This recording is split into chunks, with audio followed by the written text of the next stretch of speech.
House of Mystery presents Inside Writing, the radio show where authors discuss their writing process in all genres. Welcome back into the House of Mystery, and you're in for another jam-packed action adventure show today. Mr. Marty Martino is on the other coast, checking out things down there. That's right. Yeah. You got any truckers trying to drive you off the road, or anybody looking for freedom down there? Not that I've seen, but I was just at a rock concert, so yeah. I didn't notice any truck convoys or anything like that. No. Well, they're probably all at the concert with you. Yeah, they're probably true. I didn't know any of those bands were still alive. Quiet Riot. Well, they're almost all dead, isn't it true? It's just one left. Well, yeah, Quiet Riot has one original member, yep. And, yeah, I think Slaughter has at least two original members. And Rat, there's nobody left in that. That's except for the lead singer.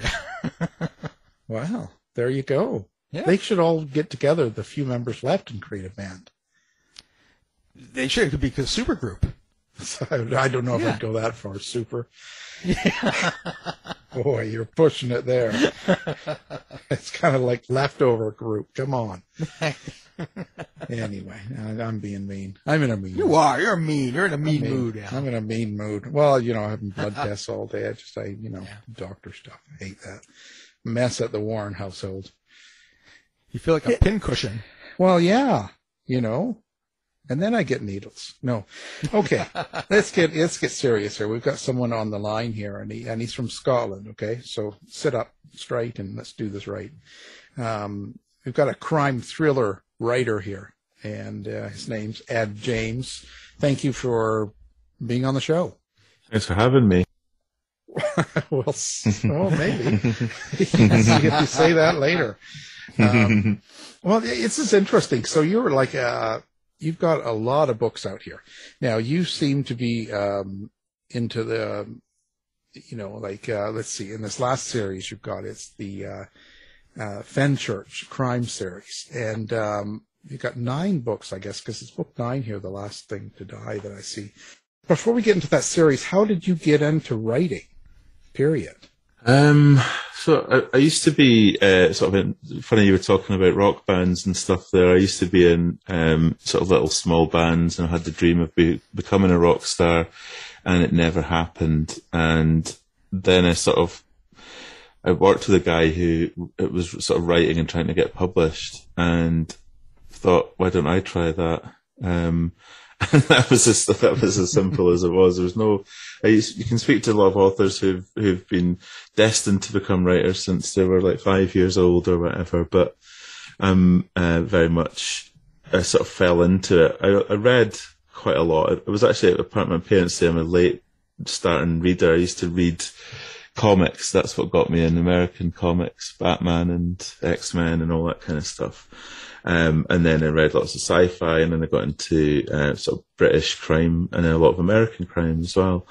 And then, yes, I just started writing a book. It was a dreadful first book about a guy in a rock band trying to get a record deal, and everything going wrong for him, and nobody was interested in it. And then I did another one which was a bit more crimey, and nobody was interested in that. And then I wrote the first Scott Cullen book, which would be about 2009. I wrote that, tried to get agents, as you do over here, probably the same system you guys have, certainly then, and I got a couple of people who were interested in reading the full thing, but nobody who bit. So I just parked it away and got on with my day job for a couple of years, and then the Kindle started kicking off.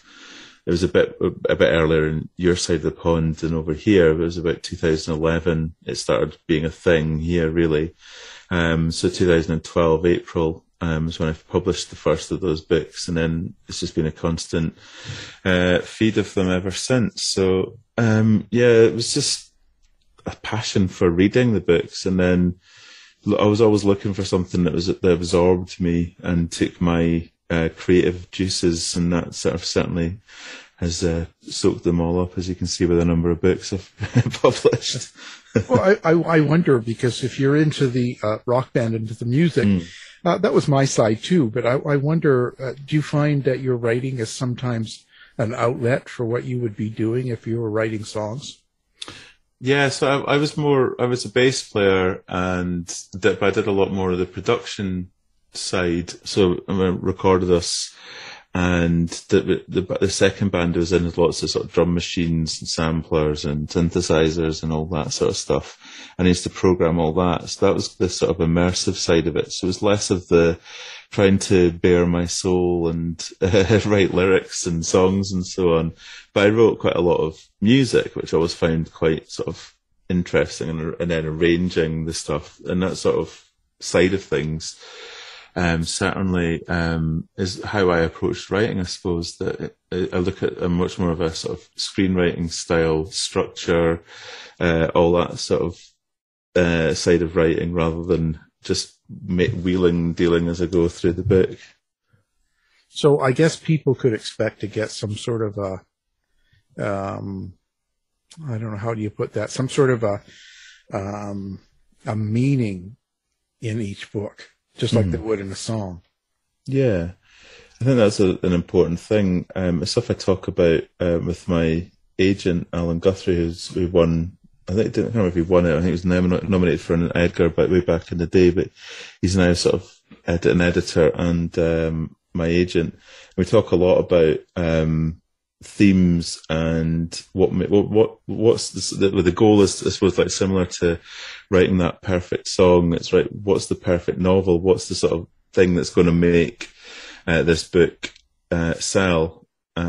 So that's what I look for, is in each book there's a theme, and I think I'm getting better at expressing that, I hope, and also focusing on the character and making them go through the emotional journey, which gives them something that backs up and reinforces that theme. With a song, you want to get there's a more visceral reaction, I suppose, as much from the music as well as the words and the tune that the singer's singing.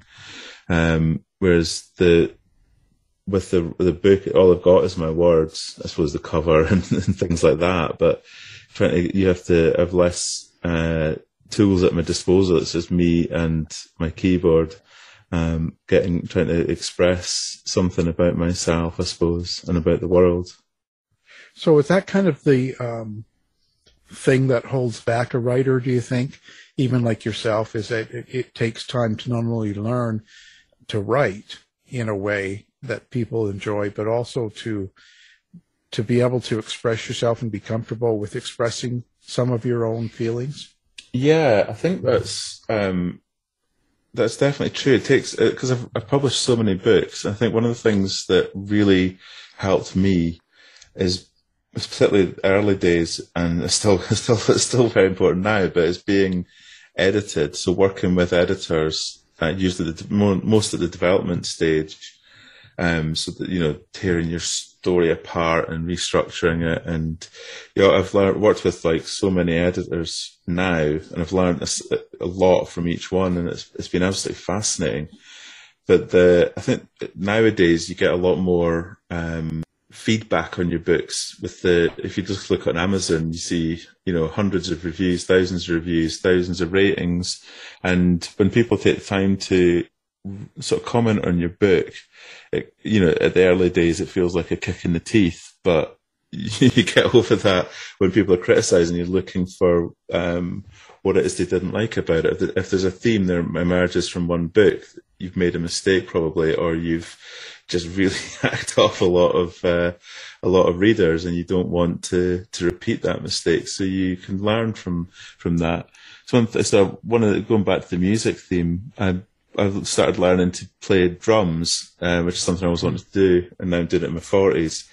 And I was talking to a drum teacher about this, and we were talking about how people like the Beatles are Elvis Presley or The Who or, Bob Dylan, the Velvet Underground. They were playing, lots and lots and lots of gigs. So they were playing in front of a big audience all the time, and they got so much feedback, and that sort of fed into their instinctive playing. So a lot of the complex musical things they were actually achieving, they had no idea they were doing it, but they would hit 2 chords or something, and they'd see an audience react in a certain way, and that became part of their instinct. That's certainly what I take from it. So I think that getting that feedback in any sort of creative endeavour is certainly critical, I think, to improving your ability to express yourself. Only when they're throwing their panties at them. That's right. Yeah, we weren't talking about Tom Jones, no. Yeah. Well, I was wondering, you're talking about themes in your fiction, and I just wonder if you found any recurrent themes or motifs that tend to show up, and if they show up deliberately, or if it's more unconscious as you're writing your novels. Yeah, I think one of the things that definitely comes across is, even though I'm writing generally about police officers, there's a lot of the office politics comes across in every book, and I try to approach it in different ways. So the Cullen books, his boss Bain, D.I. Brian Bain, is very overbearing, very arrogant, and that's something you would see in a particular office environment, which I've certainly experienced. The Fenchurch one he's much more of a reluctant participant and all that. So he's like trying to just do the job, and there's all this office politics going off in other areas of the London Metropolitan Police Force. And the Vicky Dodds books, which are set in Dundee, it's much more a collegiate thing, so people get on with each other. So the tension comes from what they do, which can annoy people, but the intention is that they're actually friends rather than enemies, which the Cullen books certainly have more than a share of. Yeah. Well, so when you talk about British and American crime, do you have to write them differently? Is there a different way of writing each of those types of crime? Yeah, so I've written 3 novels set in Seattle, which were FBI thrillers about the child abduction unit, rapid deployment unit in the FBI, and they're much more, I think American audiences tend to want a bit more of an action thing, or they want more of a PI thing. So if you look at someone like Michael Connolly's Bosch books, the common theme people talk about with them is they're not really like a traditional British police procedural. They're much more like he's a private investigator in the old Chandler mould, but he's operating inside the police force.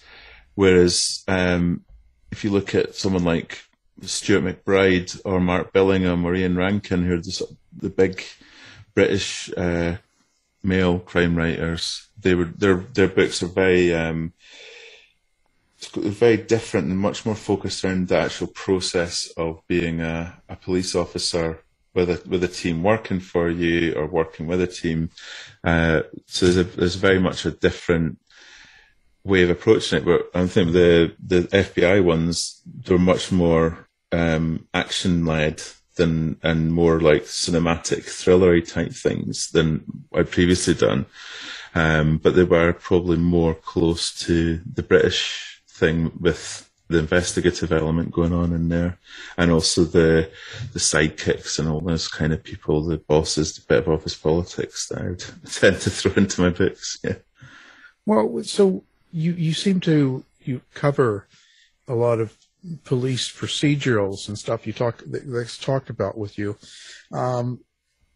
Is this something you've always just been interested in, or were you trying to be a cop, or were you maybe a criminal that just? I mean, where do you go when you want to know what goes on in these detectives' minds and the way they behave? Yeah, so I've got friends who are police officers who are very good at answering the stupid questions I come up with, and sometimes reading through the books, and giving an impression on it. But generally, every time a reader's got in touch with me, they said, how do you know what it's like being a cop in Edinburgh or whatever? You totally nailed it. And it's like, I have no interest in being a police officer.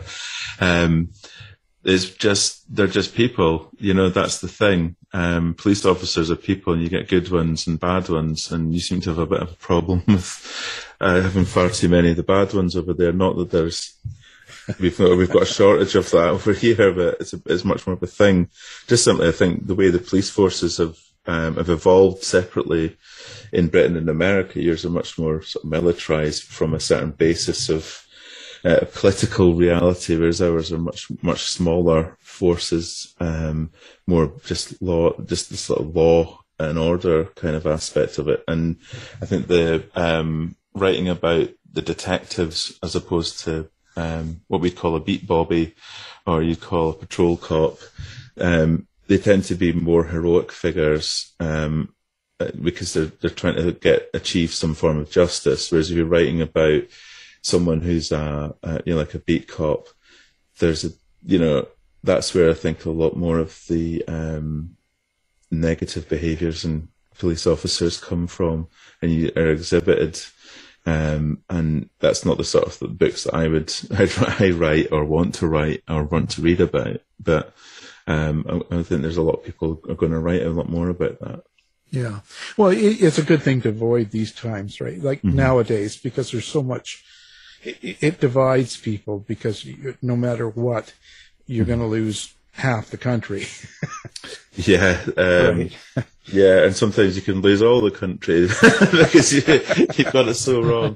But yeah, it's, I think that people want to read a book to escape, there's enjoyment, and you can put in little bits of your personal worldview in there. But if you go too far, you just alienate everyone, because it's a polemic they're reading rather than some form of escape. So it's good to sort of thread the message, I suppose, through with all the entertainment side of it.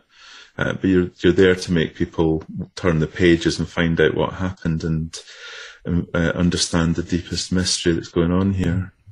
Yeah, so I think the heart of it has to be about the mystery or the storyline that you do, and not so much about whether there's good cops or bad cops, or starting to get into that, because you're asking for trouble in these current times. People just There's important books being written on that subject, and they're just very different to what this sort of thing I would write. Yeah, it has to be.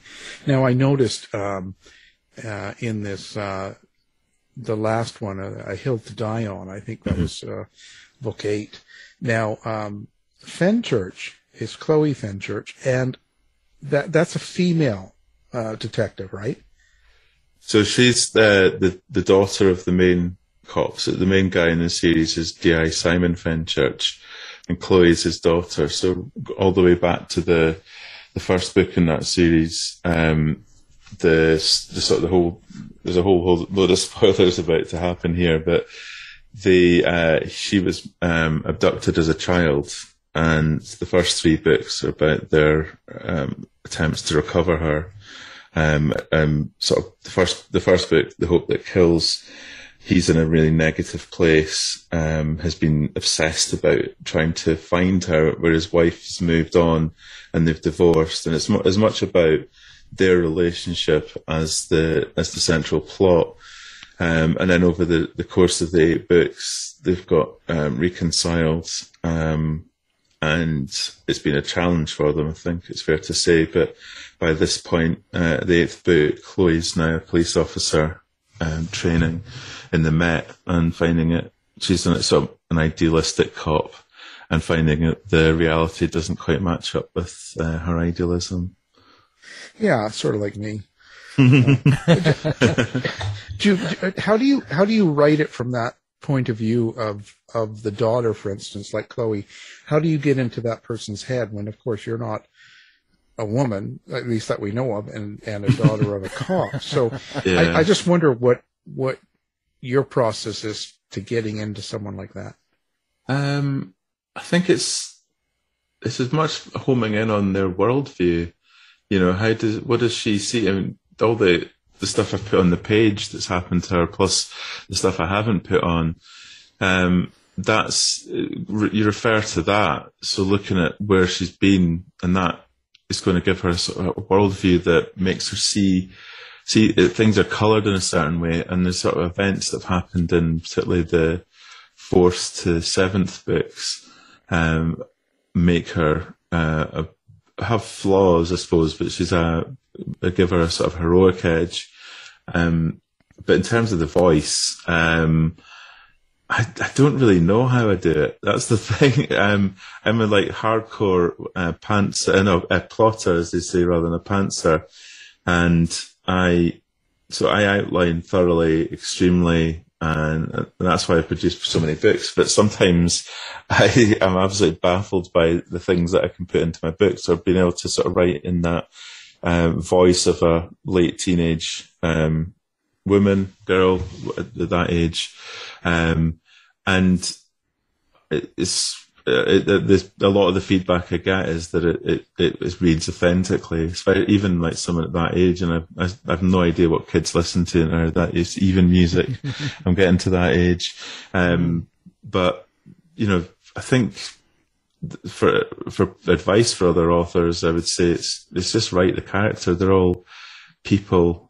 Find their voice, find what they've been through, and that'll impact the way they see things, how they trust, who they don't, and do they, you know, someone who's been abducted as a child, they're going to see a lot of threats, for instance, in the world, and that's going to colour their views. So they're maybe on hyper alert a lot of the time. Well, you mentioned voice.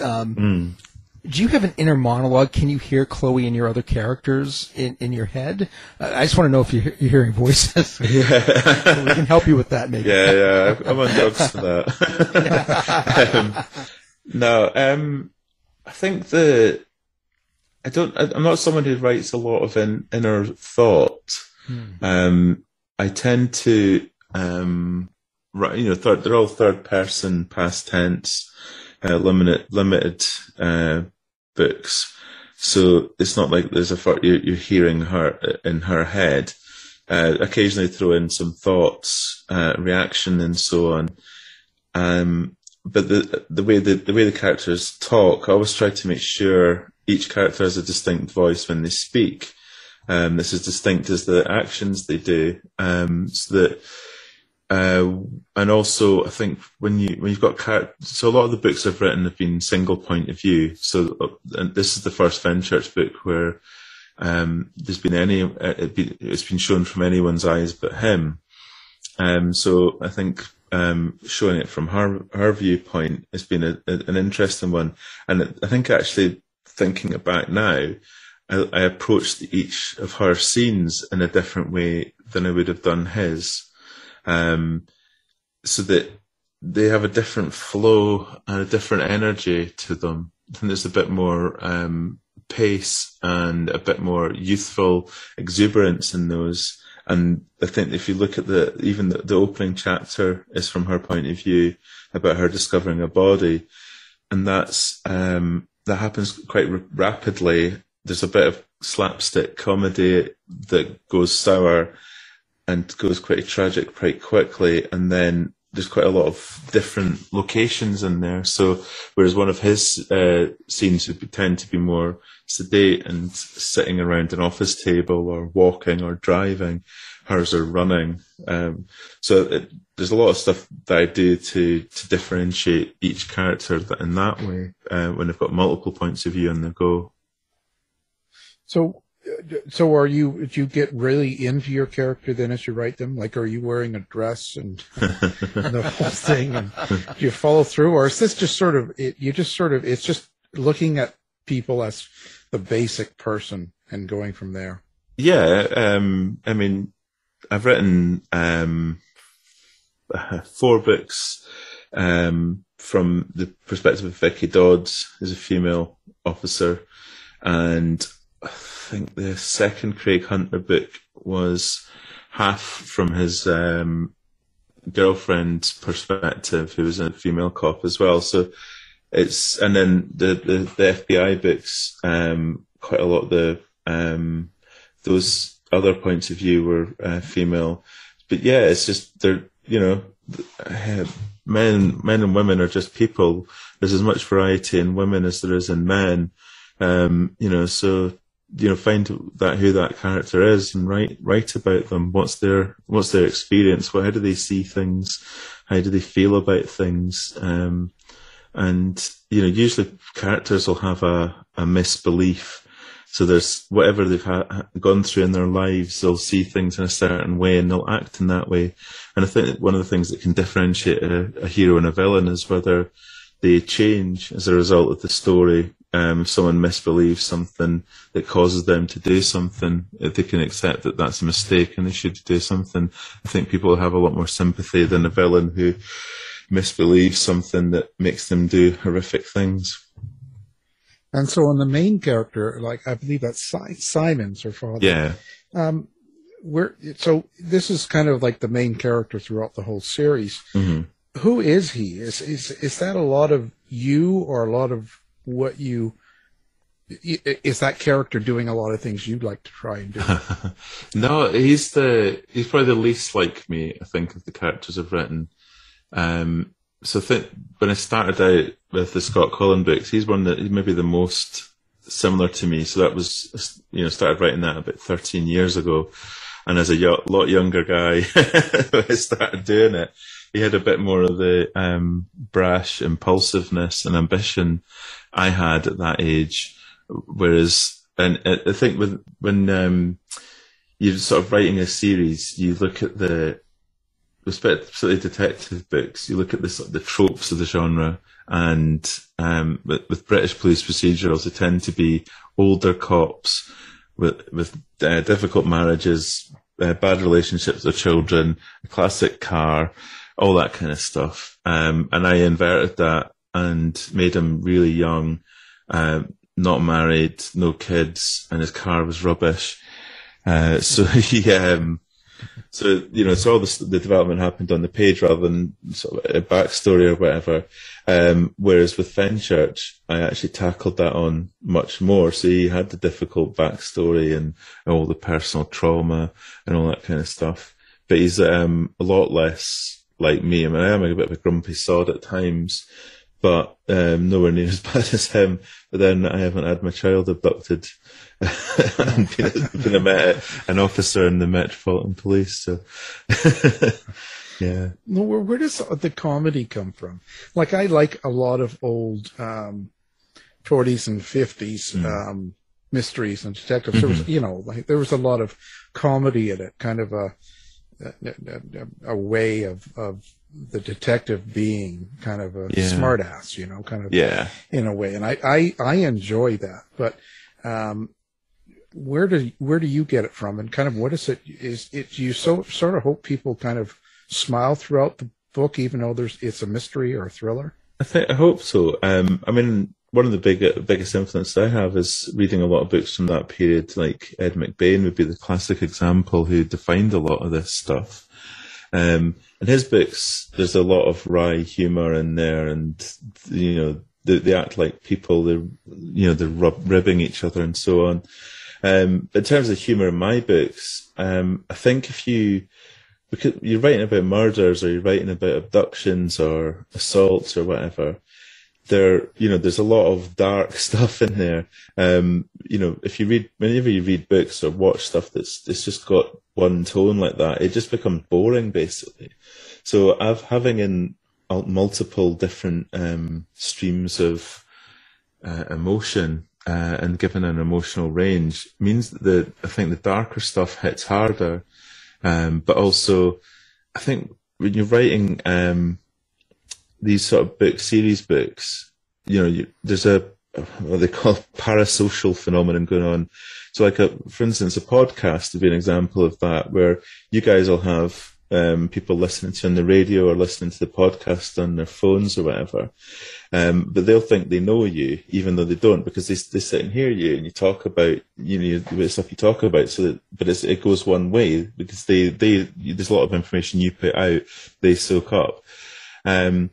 That's the same phenomenon that applies with books as well, even though they're not necessarily associating with me, they're associating with the characters. But what you want is that whenever one of my new books comes out, they want to spend more time with those characters. So yeah, they've gone through some difficult stuff, but there are people who make them laugh or make them smile, and also when they're sharing the harder times, that they've got more of a rapport and more empathy for their situations because they like them.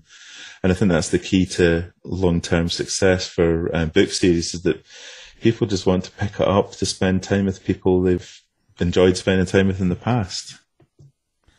When you write humor, there's something to be said about like comedic timing. When people, go on stage, do stand-up comedy or whatever.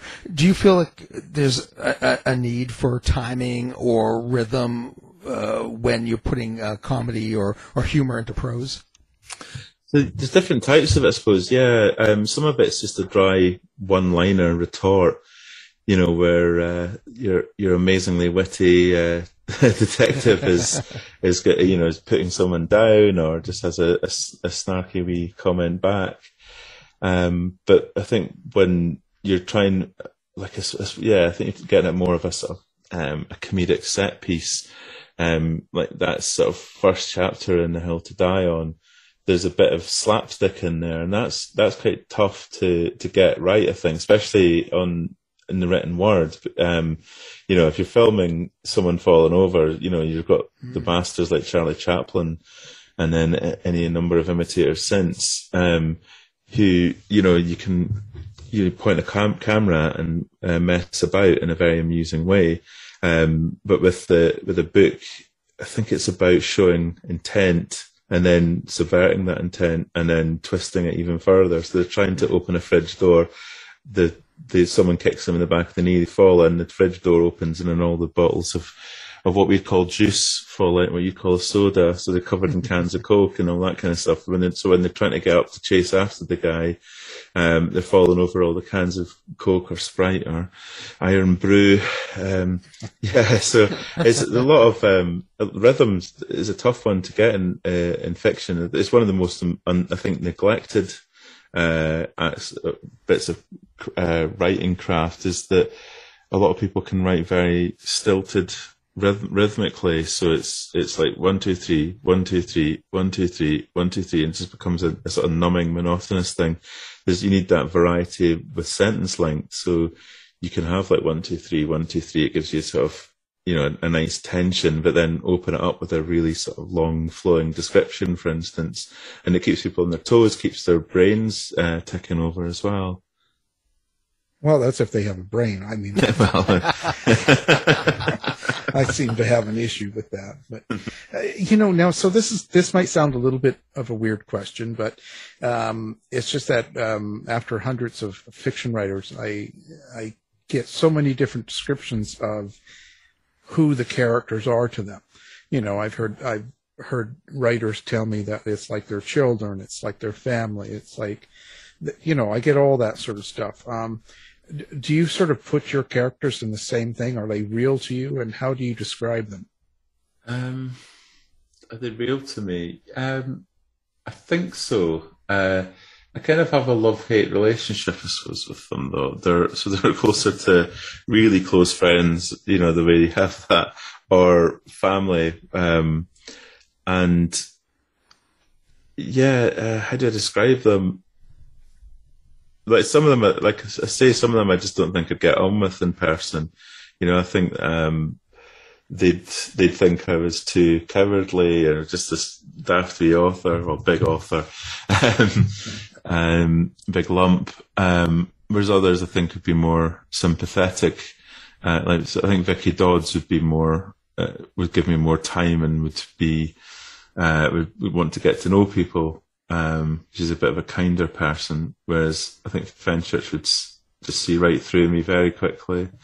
And Colin would be up to no good, no doubt.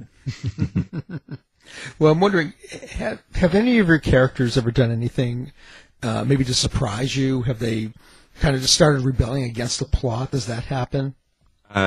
Usually when that happens, it's because I've made a mess of the outlining, and just not thought something through. In terms of behaviour, though, one of the guys I loved writing so much is a real, what we'd call a Marmite character. I don't know if that translates across the Atlantic, but Marmite's this, I suppose it's a breakfast thing people would put on their toast. And it's I think it's a yeast extract, and I think it tastes absolutely vile, but some people absolutely swear by it. So it's a real love-hate thing. The Marmite character is Brian Bain, and he constantly surprised me, and he was sort of the funny one, but he was a nasty, nasty person. So he's not a good person, but, he saw the funny in things, and he would just come up with stuff that's obviously some dark part of my psyche, but he would surface that. I remember, particularly earlier, I remember one time I was getting on a bus to work because the train was cancelled, and I was just sitting with I printed the book out, and I was just going through editing it on paper, and I got to one line, and I just got myself into fits of giggles about something I'd written, and I couldn't, that one of the things I find is that I can remember lots of factual information, so I can remember who did what in which book, and I can remember, so like when I go back to a new series, it's just a new book in an old series. It's just like falling off a log. I just pick it up so quickly. But then there's whole things I just can't remember I've written, like little funny things that just absolutely tickle me, but I can't remember writing. And that's one of the joys, I suppose, as well, is forgetting what you've written and liking it. Well, don't worry, it won't be long, and that'll be that way with everything. Don't even remember where you are, It's just, so you mentioned structure and outlining. So, are you doing that in each book?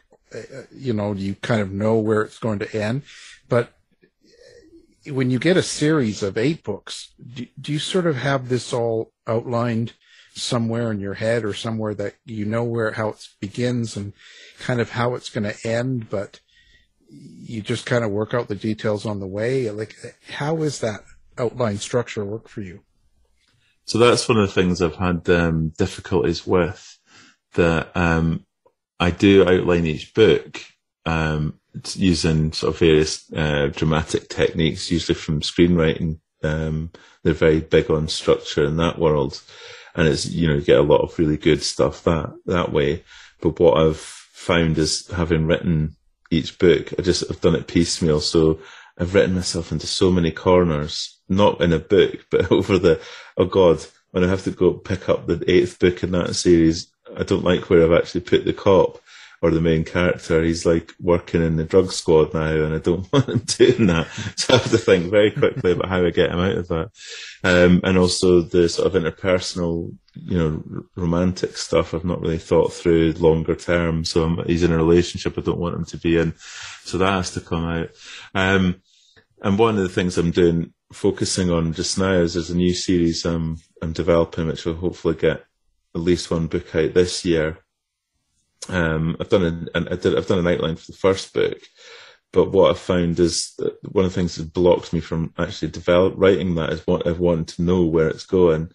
So I'm doing what they call in the TV world the series Bible. So big, TV shows like Lost or 24 or Star Trek or any of that, they all have a series Bible. So it'll outline a few bits about the characters and a few episodes, and here's where this character's going to go, here's what they're going to go through. So that's what I'm focusing on with this new series, so that I'm finding it actually works really well, because what I thought was going to be the second book is actually the third book, and I swapped the order.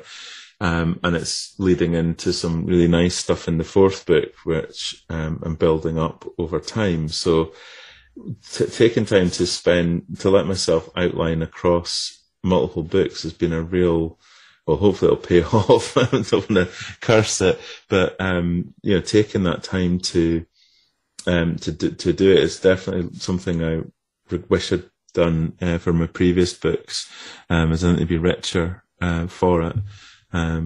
But I think it's a good discipline to get into if you're developing a series that's is going to be 3-4 books long. Spend time thinking where you want that character to get to by the end of the 3 or 4 books, and then you can have an easy jumping off point if you don't want to write any more, because you've closed that story. If you want to pick it up again, you've already done the work, and you know where they are now. Now, in your series, the people do not have to read them all in order. Someone could pick up like book 8 now and read it and go back if they want. I think it's always the sort of the thing I focus on, being able to do that. I think I have probably a harder continuity with my books. Almost like the Marvel Cinematic Universe. You have to watch 27 films to understand what's going on in this TV show. There's a lot of continuity with it, but one of the reasons I work with different editors is to go with someone who's never read any of my books before. So they're going at it cold. Does that book 8 or 9 in a series, does it work standalone? Or if someone who's like not edited me for like 5 or 6 books and they pick this up, can they follow it? What's going on?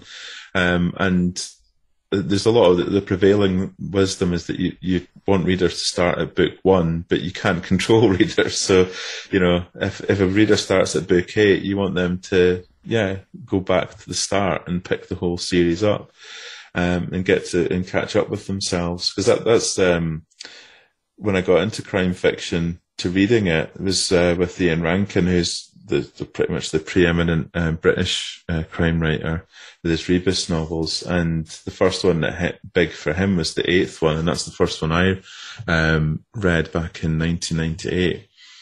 And then I went back and read all the previous books, but it didn't have. I don't remember at the time being absolutely bamboozled that you had to know this person, this person, and this person for any of it to make sense. So I think that was a great template to be able to follow. That you don't have to pick up book 1 to understand the characters. You also want to show something new with the characters in each book as well. It doesn't have to be Angela Lansbury in Murder, She Wrote going to a new town and there's another suspicious murder and no character development for her. And so when you're writing, can you just turn it on and write? So if you've got like a 4-hour window, you can just sit down and write, or do you have to be in a particular mood to do the job? I am very, one of the things I'm good at is actually just sitting down and getting through the work. That's what I do. It goes back to when I started out. I was working full time and I had a commute that was an hour each way on the train. So I used to get there, stand on the platform. I knew exactly where the train stopped so that I could get into a certain bit, elbow everyone out the way, grab a table, put my laptop out and headphones on, and that was me for another hour of just writing. And that's stayed with me. So I get up, do my look at my sales stats, and then just get straight on with the writing process, and I'll work through till lunchtime. And then take my dog out for a walk up some brutal hills around here in the Scottish borders. But there you have it. You know what to look for. You got Ed walking around the hills with his dog. Well, I say, so if you had to pick one book of someone that has never heard of you or never read your books, and you were to pick one book to give them to kind of get your style of writing, which one would you tell them to get?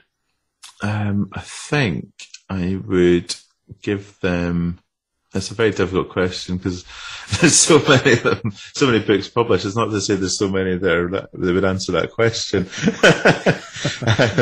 I think the best one is the one that's coming out in May, which is a standalone. It's a psychological thriller, so it's slightly different from my existing books. It's called Lost Cause, and it's about an author who's struggled to finish his book for 5 years, which is not an affliction I've ever had, because my problem is I've published too many, not enough. But his daughter goes missing in the Scottish Highlands, and he goes up to find her, and he has to rely on his ex-wife, who's a police officer, to help him find her and track her down, and lots of dark mystery going on up there. That's the one I'd recommend, because it's got no series connotations, but it's also got the huge investigative and element and a lot of character work. But if people are looking to get into any of my series, the first Fenchurch one, The Hope That Kills, is probably the one I would point them to. It's got the strongest character work, I think, of the books I've done. Do you think you get better with each book you do? Yeah, well, so one of the things Alan Guthrie, my agent, says is, if you can look at one of your old books and not want to tear it apart, then you've stagnated as a writer. And I think there's a lot of truth in that. I've actually been quite bad at going through back and editing old books, and it's something I'm trying to stop doing. Just because you can always look at it. It's like Jimmy Page from Led Zeppelin remastering his back catalogue every 5 years or whatever. You've got to stop fiddling and just let it be. But I personally think that, I always try to do something new with each book and learn something new. So I think that makes me a better writer. Whether my readers agree with me or not, I don't know. But I like to feel like I'm developing, and I'm more capable of expressing what I'm trying to express, if that makes sense. When you've finished a novel or even a chapter, do you do anything to relax and recharge in between? Another chapter. You just get on with it. Yeah, it depends. I usually I tend to like to sprint, really. So if I'm in the zone, I'll just keep going until I can't do any more, and then it's like, right, I just need to get out of the house and go and like I say, walk the dog. That's my relaxation. So I had a few health scares a few years ago and got myself quite fit. So where I live is lots of big hills, so I take the dog up them every day to just get my heart pounding and my feet pounding, and that does sort of take a lot of the pent up tension. And one of the things about being a writer is you're sitting on your bahookie all the time, so it's a sedentary lifestyle. So getting out and doing something is like getting out into the fresh air as well, into nature. I walk up trails. We call it Forestry Commission land here, so there's lots of old trees have been grown since the 60s, and you can just walk amongst them on these big old paths. But getting out into the nature and sort of smelling the fresh air and not seeing a soul for hours at a time, that's great, and gets my head clear as much as my heart. Yeah. Yeah, it's good to stay away from people. They're awful. Yeah. Personally, they're just awful creatures. Dogs are good. Yeah. People, now, so speaking of people and how awful they are, do you interact with people on social media? Are you into that? Do you have a website? How do you kind of like to connect with readers? Yeah, so there's quite a few things I do. I tried TikTok last week, and it just was, oh my god.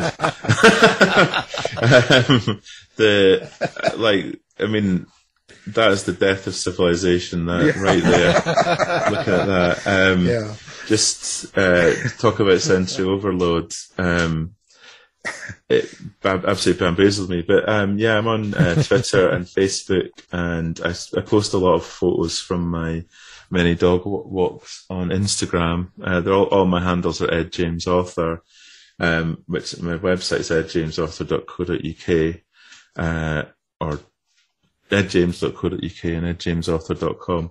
And I've started doing I've done it for a few years now, actually, a Substack newsletter, which doesn't have many people on it, but I just write it every week as a little. So you can hear my dog drinking water in the background. Well, so she's obviously not that impressed. So it's a Substack newsletter. It's just I write what I've done this week and what I'm going to do the next week, and it just keeps me sort of focused on accountable to myself, I suppose.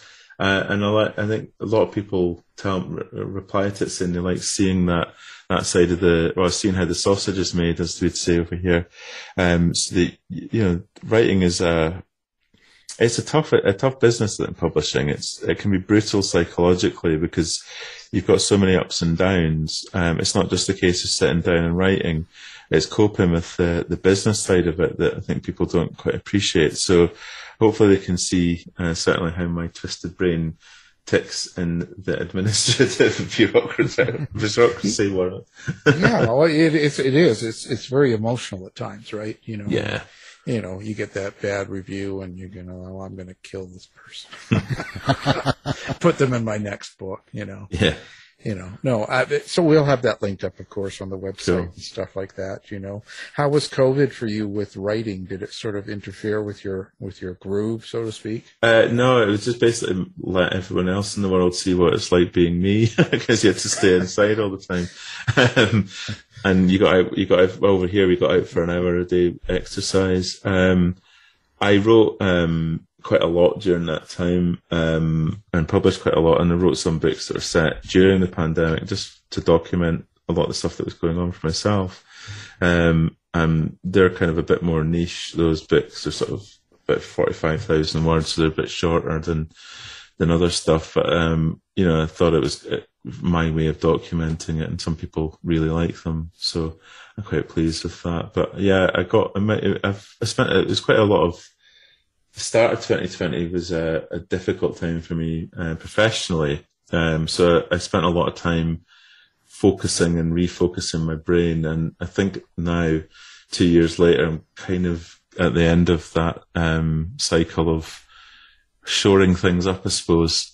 So there's a lot of the global catastrophe going on. It was impacted by the personal catastrophe as well. Yeah. No, I know. I just, everybody feels it differently. Yeah. Stuff like that. It's just interesting to see if something, when it's stressful outside, if it kind of works its way into your writing, if it gets a little darker maybe, or a little bit more unknown. I think I actually got my work writing a bit lighter. I think I think with the rise, and this is probably going to alienate half your audience, but the rise of the sort of populists in 2016, which was, Trump on your side and the Brexit vote on our side, I found those difficult times, and I was quite angry about a lot of that. And a lot of that anger was channeled into my book. So when I look back at some of that stuff, I can see there's a bit of anger in there as well. But the stuff now, I tend to sort of have a bit more kindness to myself, I think, and a bit more levity, and I'm kind of accepting that the world is a certain way and I can't change it. So, yeah. Yeah, it's just one of those things. It's just, I think things like this are always around, always have been, especially in our lifetime.